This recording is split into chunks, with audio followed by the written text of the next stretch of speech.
નમસ્કાર, આપ જોઈ રહ્યા છો એબલ 24 ન્યૂઝ। શ્રાવણના પ્રથમ દિવસે વડનગરમાં ભવ્ય ડમરૂ યાત્રા। શ્રદ્ધા, ભક્તિ અને આસ્થાના ત્રિવેણી સંગમ સમા પવિત્ર શ્રાવણ માસના પ્રથમ દિવસે અનંત અનાદિ નગરી વડનગરમાં ભવ્ય ડમરૂ યાત્રાનું આયોજન કરવામાં આવ્યું હતું।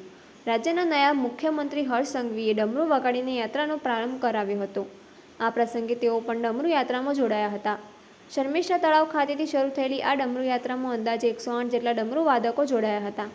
ડમરાના નાદ અને હર હર મહાદેવના જયઘોષ સાથે યાત્રા વડનગરના વિવિધ બજારોમાંથી પસાર થઈ દેવાધિદેવ હાટકેશ્વર મહાદેવ મંદિર ખાતે પહોંચી હતી।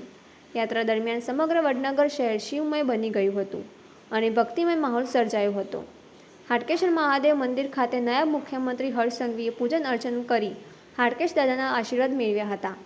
ત્યારબાદ તેમણે ઉપસ્થિત શિવભક્તોને પ્રસાદનું વિતરણ પણ કર્યું હતું।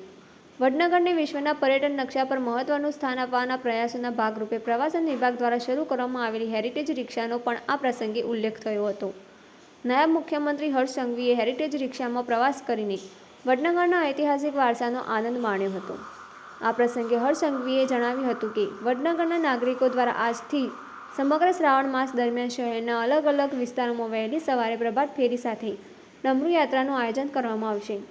શ્રાવણ માસ દરમિયાન વડનગરમાં ભક્તિ અને આધ્યાત્મિકતાનો માહોલ જળવાઈ રહે તે માટે વિવિધ ધાર્મિક કાર્યક્રમો યોજાશે। શ્રાવણ માસના પ્રથમ દિવસે યોજાયેલી આ ભવ્ય ડમરૂ યાત્રાએ વડનગરની ધાર્મિક પરંપરા, સંસ્કૃતિ અને ઐતિહાસિક વારસાની અનોખી ઝલક રજૂ કરી હતી। Able 24 news, Vadnagar.